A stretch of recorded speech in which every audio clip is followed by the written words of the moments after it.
His name was Liam Carter.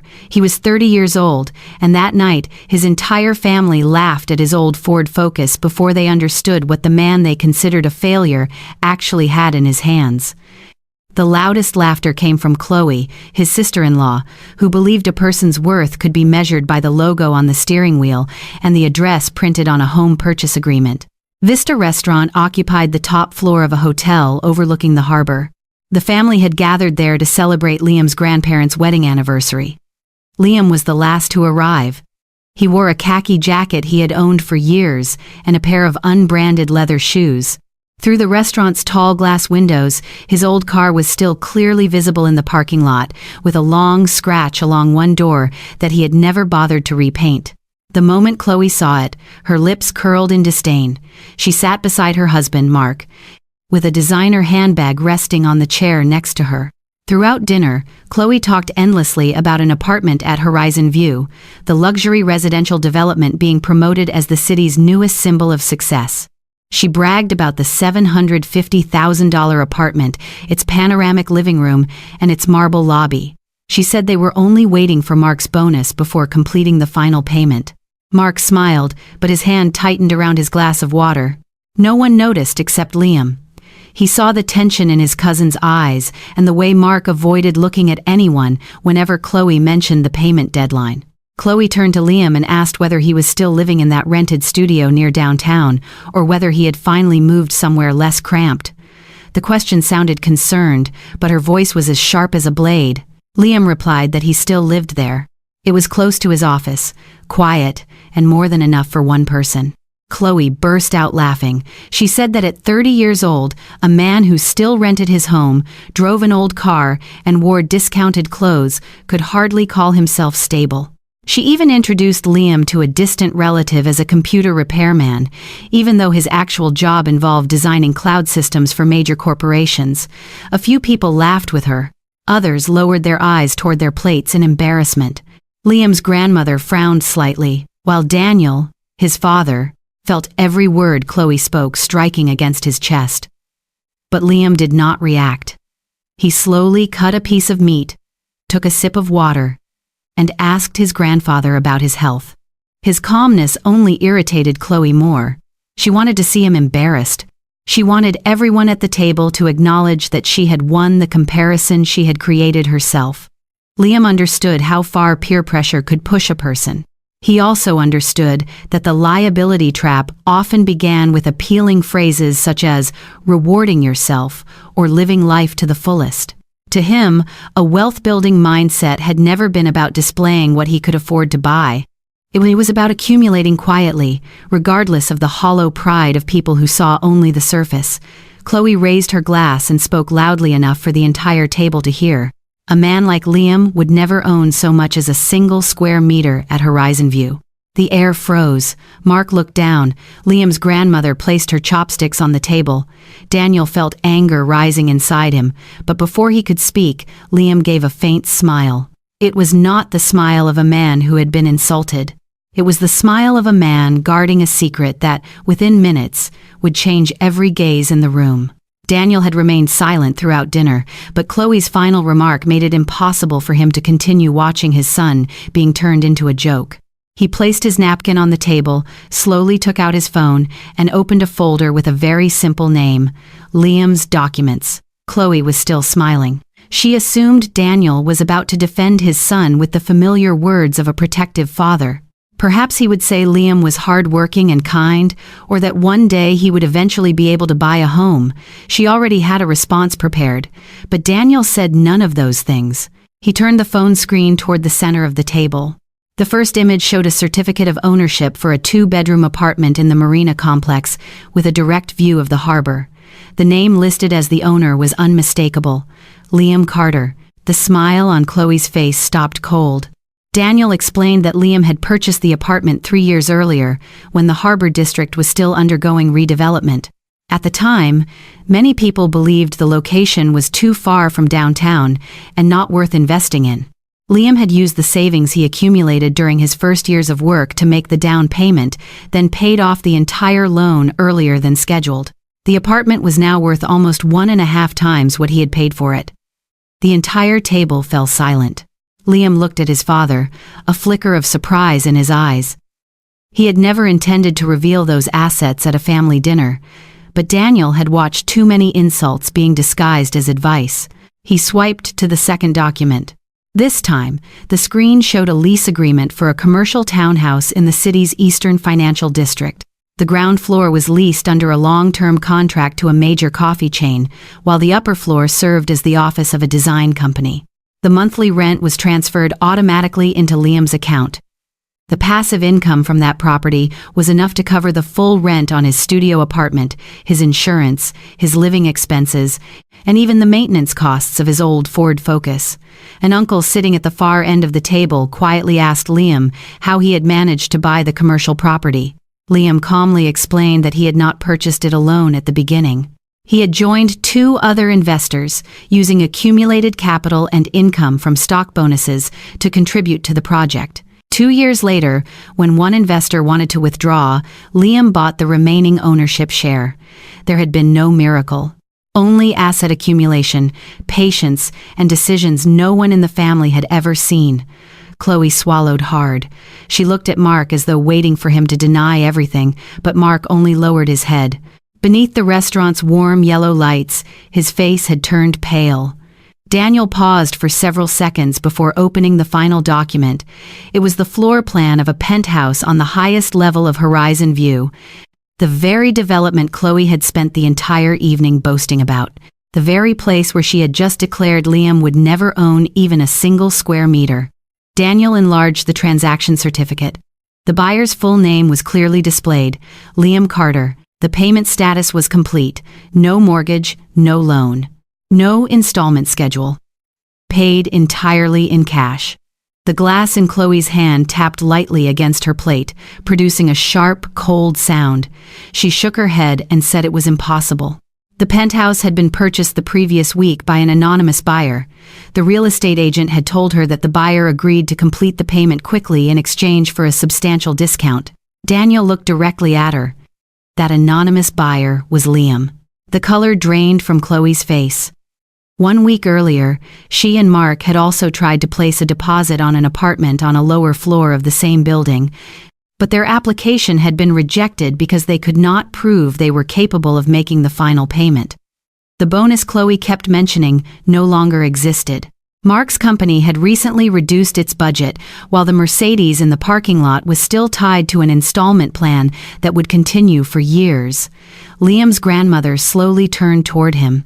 She asked how someone the entire family had always believed was merely a computer technician could own assets like these at the age of 30. Daniel answered for his son.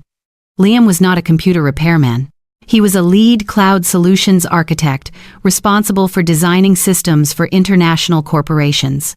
His annual income was $180,000, not including stock bonuses or profits from his real estate investments.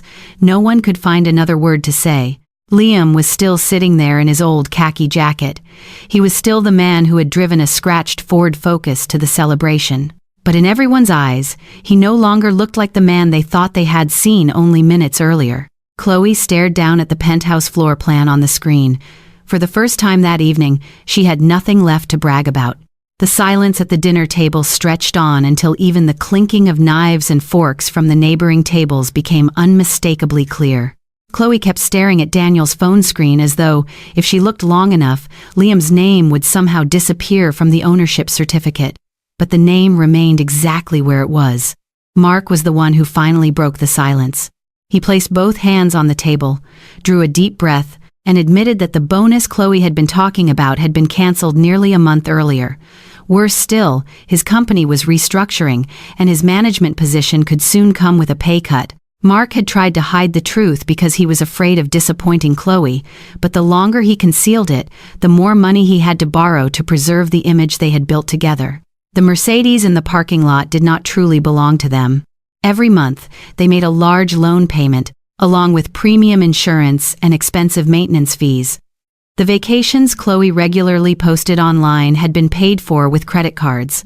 Even the designer handbag beside her had been purchased through an installment plan. Mark's voice grew quieter. They had nearly exhausted their available credit. Their savings account held enough money to cover less than 2 months of living expenses. If the bank demanded immediate repayment of even part of their consumer debt, they could be pushed into personal bankruptcy. Chloe turned toward her husband. The arrogance had vanished from her face. All that remained was the fear of someone who had just discovered the floor beneath her feet beginning to crack. Liam listened in silence. He did not laugh. He did not mock them. He did not repeat any of the words Chloe had used to humiliate him. That calmness only made it harder for her to face herself. His grandmother asked how he could live so simply when his income and assets were so substantial. Liam looked down at the old watch on his wrist. He said that when he first started working, he had also wanted a luxury car, a beautiful apartment, and clothes that made people notice him. But when he was 22, he watched a highly paid colleague suddenly lose his job. The man had everything outsiders admired, yet after only 3 months without a salary, he was forced to sell his car, give up his home, and borrow money from his family. That moment changed Liam. He began studying personal finance management. He adopted a minimalist lifestyle and kept only the things that genuinely served his life. For years, Liam invested roughly 70% of his income in index funds, company stock bonuses, and properties capable of generating cash flow. He did not chase quick profits. He allowed compound interest to work quietly. His earliest investments were small. In some months, the returns were barely enough to pay for a single dinner. But Liam continued saving, reinvesting, and refusing to upgrade his lifestyle whenever his income increased. He understood that smart investing was not about chasing every opportunity. It was about knowing what he was buying, understanding why it created value, and recognizing how much risk he could afford to bear. Chloe quietly asked why he still rented a studio apartment when he already owned several properties. Liam explained that the apartment was close to his office and saved him commuting time. The properties he owned had been selected to generate income, not to prove his social status. To him, a home to live in was a necessity. Assets that created new cash flow were the foundation of financial freedom. He looked directly at Chloe. Liam said there was nothing wrong with buying beautiful things or enjoying life. The problem began when someone borrowed money to impress people who would never be responsible for repaying that debt. The words made Chloe lower her head. Mark clenched both hands. He admitted that for years he had been terrified of being seen as less successful than his friends. Whenever someone he knew bought a new car, he felt compelled to buy something more expensive. Whenever Chloe saw a luxurious apartment online, he promised that he would give her the same kind of life. They had not been buying comfort, they had been buying the feeling of being admired. And the price was every sleepless night Mark spent calculating which credit card still had enough available balance to make a payment on another. Liam looked at his cousin, and his voice slowed. He said real wealth did not make noise. It existed in the ability to sleep peacefully when markets fluctuated, in the freedom to reject a toxic job, and in the calm that remained when an unexpected bill arrived. Financial freedom was not about making other people believe you were rich. It was about reaching the point where money no longer controlled every decision you made. For the first time that evening, Mark looked at Liam not with shame, but with respect. Chloe sat silently, realizing that the man she had just called a failure had quietly built something she and her husband had never possessed. Not the penthouse, control over his own life. Chloe remained motionless for a long time. The designer handbag beside her suddenly seemed unbearably heavy, like a piece of evidence exposing everything she had used to conceal her insecurity. She looked at Liam, but she no longer had the courage to hold his gaze. The man she had just called a failure was not only wealthier than she had imagined, he was also calmer, freer, and kinder than every image of success she had spent years trying to construct. Chloe quietly apologized. Her voice was so soft that the music in the restaurant nearly swallowed it. She admitted that she had always judged Liam by the car he drove, the apartment he rented, and the way he dressed. She had believed that people who lived simply did so because they could not afford anything better. But now Chloe understood that she had been wrong. She had not recognized restraint. She had seen only deprivation. She had not recognized long-term thinking. She had seen only a man who refused to follow the crowd. Liam did not answer immediately. He looked at Mark, then at Chloe. There was no triumph in his eyes, only the composure of someone who had been misunderstood too many times to feel any need for revenge. He said an apology mattered only when it was followed by a new decision. Then Liam made an offer that left the entire table stunned once again. He would rent the Horizon View penthouse to Chloe and Mark for 1 year. The rent would cover only operating expenses, management fees, and maintenance. There would be no profit and no penalty clause. In return, however, they would have to follow a serious financial plan. Mark lifted his head, certain that he had misheard. Liam continued. The first step was to sell the Mercedes before the loan burden stretched any further. The second was to stop using credit cards for unnecessary purchases. The third was to create a complete list of every debt, interest rate, and payment deadline. After that, they would need to reduce their expenses, build an emergency fund, and refuse to take on any new debt merely to preserve appearances. Chloe burst into tears, not because of the penthouse, but because the man she had just humiliated was offering her family a way out. Mark stood, walked over to Liam, and extended his hand. It trembled slightly. He said he did not need a beautiful apartment if he still had to fear the bank calling every night. What he needed was to learn how to begin again. Liam shook Mark's hand. He told him there was nothing shameful about starting over. The truly frightening thing was continuing to live inside a failing financial plan simply because you did not want anyone else to know the truth. Over the following weeks, Mark sold the Mercedes and bought a used car. Chloe returned several items that were still eligible for refunds, canceled their premium service packages, and closed the credit cards they did not need. They created their first emergency fund. The initial amount was not large, but every deposit brought them a sense of relief that expensive possessions had never provided. Chloe also stopped posting images of a luxurious life. She began learning the difference between wants and needs. For the first time, she understood that financial planning did not make life poorer. It gave people back the power to choose. 1 year later, Mark had repaid most of their consumer debt. The couple moved into a smaller apartment that matched their actual income. They no longer lived at Horizon View, but they no longer feared the arrival of each payment deadline either. On the morning they returned the keys to the penthouse, Chloe told Liam that the place had once been a symbol of status in her eyes. Now, it was simply a home. Far more valuable was the feeling of no longer having to pretend to be someone else. Liam smiled. He walked down to the parking lot and opened the door of his old Ford Focus. The scratch along the side was still there. He had never felt the need to repair it merely to satisfy the eyes of other people. This time, when the car drove away, no one laughed. Inside Liam's trunk were the plans for his next project, a smart housing development powered by green energy and designed for young workers. It was not the most glamorous investment, but it could generate sustainable cash flow while meeting a genuine need. Liam continued living exactly as he had before. Only one thing had changed. His family finally understood that real power did not lie in what a person displayed before a crowd. It lay in the choices they could quietly make for their own future. Liam's story reminds us that real wealth is not defined by the car we drive, the clothes we wear, or the image we present to others. It is built through discipline, patience, and the courage to make decisions for the future instead of chasing approval today. But what would you have done in Liam's position? Would you have helped Chloe and Mark after the way they treated him, or would you have walked away?